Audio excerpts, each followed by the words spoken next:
Hi, मैं हूं क्षितिज and welcome to Gullak, watching markets and riding trends.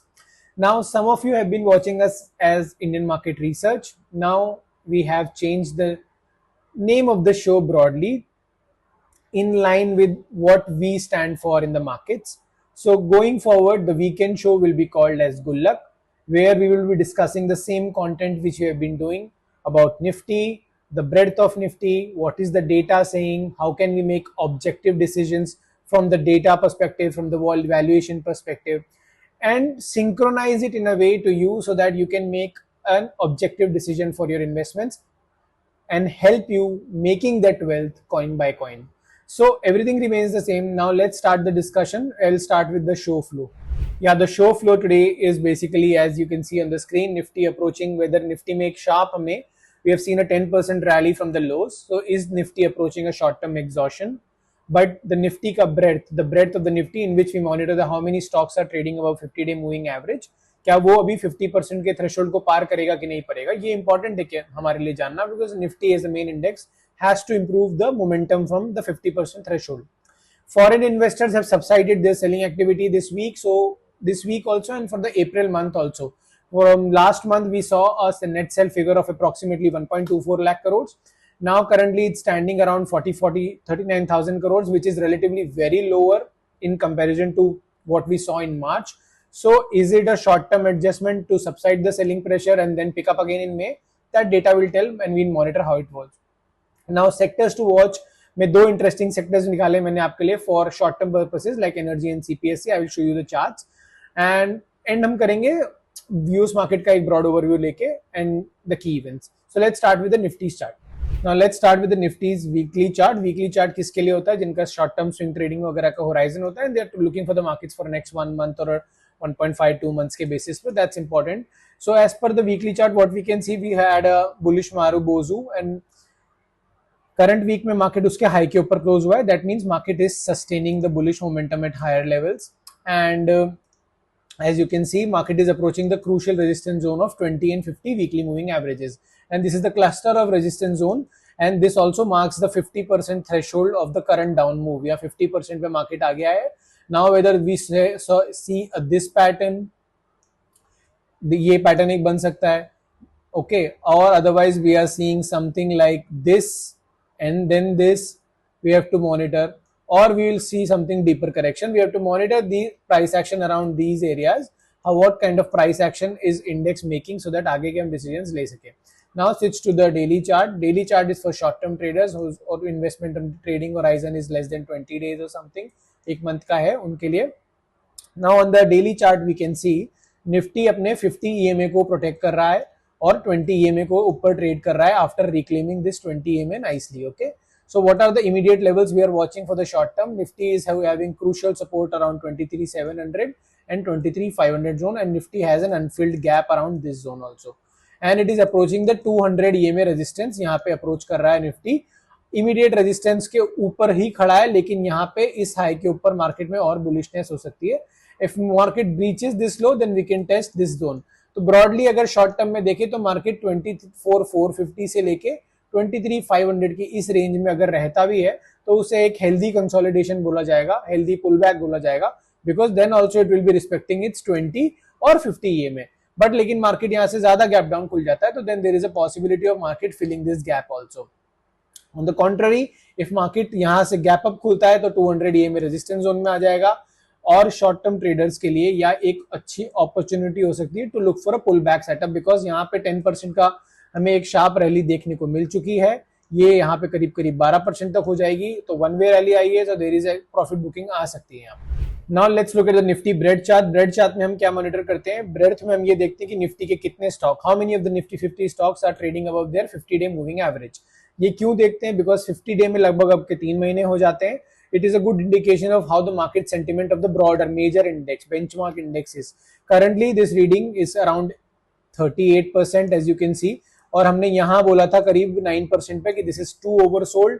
यहाँ पे आप लमसम इन्वेस्टमेंट कर सकते हैं, शॉर्ट टर्म होराइजन के लिए कुछ भी प्लान कर सकते हैं, बिकॉज 9% की रीडिंग हमें 2 से 3 साल में कभी देखने को नहीं मिली है. This was that weakness. Now अभी भी that's why I always say index is not out of the woods, because this has to cross 50% का threshold. Then we will say कि अगर ये 50 से 70% के थ्रेशोल्ड में सस्टेन करता है तो मार्केट में मोमेंटम वापस आए and we can see emergence of long नए हाई बन सकते हैं मार्केट में अभी, क्योंकि ये रिबाउंड है तो we are playing the rebound. Okay, तो ब्रेड ठीक है इंप्रूव हुई है बट वहां से कोई सॉलिड बुलिश इंडिकेशन नहीं है। It is approaching the 50% threshold which charts पे हमें एक रेजिस्टेंस के तौर पे भी देखने को मिल सकता है। This is the Nifty drawdown chart. We monitor Nifty अपने पीक से कितना नीचे गिरता है हर बार। So as we can see it was around 16%, लगभग 16% गिर गया था और अभी रिकवर हो गया करीब करीब 8% आ गया है। जैसे कि मैंने लास्ट टाइम, अगर आप रेगुलर व्यूअर हैं तो आपको पता होगा, मैंने कहा अगर निफ्टी जो ये पीक बनाएगा पहला वाला 10% का, उसके बाद इस पीक को निकालेगा तो यहाँ पे जाके हमें लगेगा कि हाँ थोड़ा स्टेबलाइज होने की कोशिश कर रहा है। But I still feel that इस प्राइस एक्शन को अभी भी कभी भी देखेंगे ना तो रिकवरी इस तरह से होती है, थोड़ा डिप फिर आता है। सो इन अगेन प्रोबेबिलिटी अगर यहाँ थोड़ा डिप इस जोन में आता है और फिर रिकवर होता है तो उसको उस तरह से देखेंगे। It will be a healthy dip for me also. सो उस तरह से देखना। ये I doubt Nifty will again show you from top to peak 17%. It may be again 10% to 12%, but let's see how the price behaves. Moving on to the next chart. Next chart is the open interest data for April series. Open interest में हम क्या देखते हैं कि derivatives market में Nifty के बड़े institutional players क्या पोजीशनिंग बना के बैठे हैं। As you can see red bars represent call open interest, यानी कि मार्केट को यहाँ पे रेजिस्टेंस होगा। Green bars represents put open interest, यानी कि मार्केट को यहाँ से सपोर्ट है। तो ये पूरा ऑप्शन चेन आपको एक रेंज बाउंड स्ट्रक्चर दिखाता है 23,000 से 25,000 के बीच में broadly for the April series पर। ज्यादा दिन बचे नहीं है और उसके बाद जो रेंज निकल के आती है that is 23,500 and 24,500 in the short term. लेकिन ये देखिए 24,000 पे काफी पुट ओपन इंटरेस्ट बना हुआ है, यानी कि मार्केट में participants are aggressively anticipating that market will hold this zone in the short term. 24,000 को प्रोटेक्ट करके चलेगा। अब यहाँ पे ये शॉर्ट कवरिंग होती है तो बात अलग है। फिलहाल के लिए डेटा ये बोल रहा है कि 24,000 तक को मार्केट सपोर्ट बना के चल रहा है। Now what is the takeaway for this week? Takeaway में मैंने लिखा है इंडेक्स का short term structure sideways to bullish है, क्योंकि पोजीशनिंग ऐसी बनी है जब तक 23,900 के नीचे मार्केट नहीं निकलता है साइडवेज टू बुलिश स्ट्रक्चर रहेगा। 23,900 के नीचे मार्केट में साइडवेज टू बेयरिश और रेंज बाउंड सेटअप देखने को मिल सकते हैं। इन्वेस्टर्स के लिए मार्केट पूरा रेंज बाउंड है। अगर मार्केट 24,900 या 25,000 के ऊपर अप्रैल मंथ को क्लोज करता है तो स्ट्रक्चर थोड़ा बुलिशनेस आगे हमें देखने को मिल सकती है और एक रेंजिंग मार्केट हो सकता है आगे जाके। बट अगर किसी भी तरह से मार्केट 25,000 के नीचे क्लोज होता है अप्रैल में, then we may see further वापस हमें एक वीकनेस देखने को मिल सकती है। तो आराम से मॉनिटर कीजिए। अभी मार्केट 200 EMA के नीचे है तो उस तरह से रिबाउंड को, जैसा मैं बोलता हूँ, छोटी पोजीशन के साथ प्लान कीजिए। Now moving on to the foreign investors का डेटा। फॉरेन इन्वेस्टर्स का डेटा हम क्यों मॉनिटर करते हैं? We monitor this data so that we know what is the institutional money interested in, either they are buying Indian equities or not. So what this data, मतलब जैसे मैंने हमेशा बोला है ये डेटा इसलिए मॉनिटर नहीं करना होता, वो नेट सेलर्स तो 2023-22 से ही हैं। They are continuously selling Indian equities since 2023 and 2024, then 2025 में थोड़ा कम, then 2026 में ज्यादा। So the point is they have sold in Indian equities has faced price correction of almost Nifty की बात कर रहा हूँ 17% from the peak and a time correction of 2 years and they are still net sellers। इस महीने भी करीब करीब 40,000 करोड़ का बेच दिया है। Going forward we have to see which price they are interested in. As I have repeatedly said, they don't buy at lower levels, they buy at higher levels. They are momentum chasers। जब वो buy करेंगे तो market नए high से नए high लगाएगा, इसीलिए we need foreign money for the new year, for the index to make newer highs। Now let's come to the crucial investment themes which are watching for the short term basis पे। अब ये एक CPSE chart का आपको index दिख रहा होगा। ये इंडेक्स है central public sector enterprises. Basically इसमें सेंट्रल गवर्नमेंट की जो पब्लिक सेक्टर कंपनीज है उसका बेसिकली ये इंडेक्स है। तो इसको आप देख सकते हैं, इसको सेक्टोरल फंड की तरह देख सकते हैं, सेक्टोरल ETF की तरह देख सकते हैं। जो लो रिस्क इन्वेस्टर्स हैं उनके लिए ये है। हाई रिस्क टेकर्स को मैं बोल सकता हूँ कि मतलब until this low is breached of the previous week, इसके कॉन्स्टिट्यूएंट्स को आप पढ़ सकते हैं, एनालाइज कर सकते हैं और वहाँ पे जहाँ पे आपको रिस्क रिवॉर्ड के हिसाब से बेटर सेटअप दिख रहा है वहाँ पे पार्टिसिपेट कर सकते हैं। दिस इज अप्रोचिंग, अगर ये ऑल टाइम हाई तक आता है तो भी यहाँ पे हमें एक स्ट्रॉन्ग अपसाइड देखने को मिल रहा है और उसके बाद अगर ब्रेकआउट होता है तो इंडेक्स में ट्रैवल हायर। तो आप उस तरह से इसको देख सकते हैं। दूसरा है एनर्जी सेक्टर। एनर्जी में आप देख सकते हैं power, oil and gas, petrol, सब में एनर्जी क्राइसिस आपको समझ में रहा है। यहाँ पे पैटर्न भी बन रहा है। As you can see there is a pattern forming also. ये एक ब्रेकआउट हुआ है इस पैटर्न का। लेट मी ड्रॉ इट थोड़ा सा ठीक से।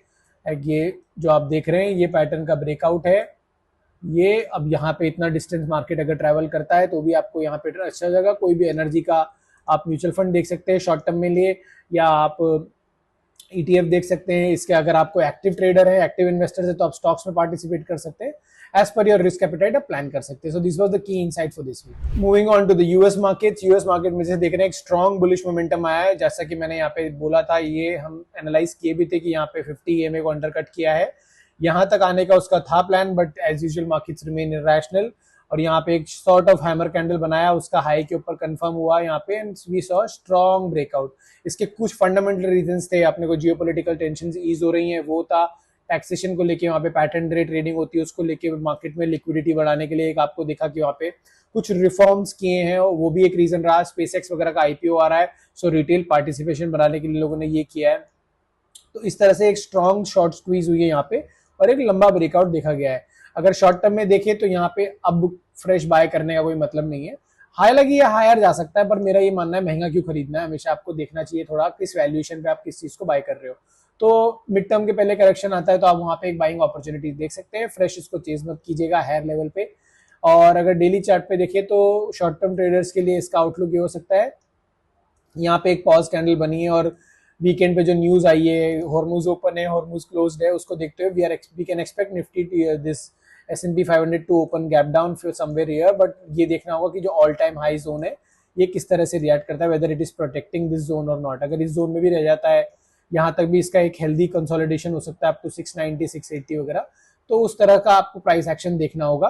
हालांकि सेंटिमेंट यहाँ पे अभी भी बुलिश बना हुआ है, एज सच कोई वीकनेस नहीं है।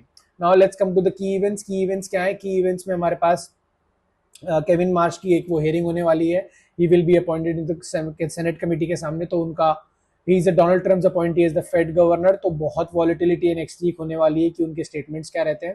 टेस्ला की अर्निंग्स हैं, कुछ अमेरिकन एक्सप्रेस वगैरह की भी अर्निंग्स हैं। तो मार्केट में, यूएस मार्केट में वॉलिटिलिटी बनी रहेगी। हमारे यहाँ पे भी अर्निंग सीजन है। इस वीकेंड हमारे HDFC और ICICI का रिजल्ट आया, तो उसका इम्पैक्ट मार्केट को मंडे पे देखने का मिलेगा। ब्रॉडली ये सब प्राइस्ड इन है बिकॉज इन्होंने बिजनेस अपडेट्स रिलीज कर दिए थे, तो 8 से 10% का इनका प्रॉफिट ग्रोथ है। तो नेगेटिव सरप्राइज कोई आने की उम्मीद नहीं है मार्केट को। अगर कुछ होता है तो पॉजिटिव साइड पे ही होगा। तो ये तो था की इवेंट्स, ऐसा कुछ नहीं है। बट हाँ, जियोपॉलिटिकल अनसर्टेनिटी बनी रहेगी। मार्केट एक दिन gap down gap up gap down हो सकता है, because as we can see what is the situation. जब तक ये चाइना वाली मीटिंग ट्रम्प की खत्म नहीं हो जाती है, तब तक ये मान में ईरान वाला सिचुएशन थोड़ा सा टेंस रहेगा। सो ये तो था हमारा एक यूएस मार्केट और की इवेंट्स की रीडिंग। सो ये था वीकेंड आउटलुक हमारा बेसिकली। एंड चैनल का नाम आपको अब क्षितिज एस भूटानी के नाम से मिलेगा। तो सपोर्ट कीजिए चैनल को, प्रमोट कीजिए, अपने फ्रेंड्स एंड फैमिलीज के साथ शेयर कीजिए। और शो का नाम होगा गुल्लक, watching markets and riding trends. जैसा कि मैंने बोला, ऑब्जेक्टिव सिर्फ सिंपल है कि हम जो देख रहे हैं मार्केट को, किस लेवल पे आपको गाइडेंस दे सकते हैं कि नहीं, कहाँ पे आपको डिप्लॉय करना चाहिए, कहाँ पे कंजर्वेटिव रहना चाहिए, किस अप्रोच पे रहना चाहिए, कहाँ पे आपके किस थीम्स को वॉच करना चाहिए, हमारा मार्केट का आउटलुक क्या है। और step by step, coin by coin, we'll make everyone's good luck, basically yours and mine. So spread the word, like the channel, subscribe the channel, and like the video and spread it amongst the friends and family. Thanks for watching.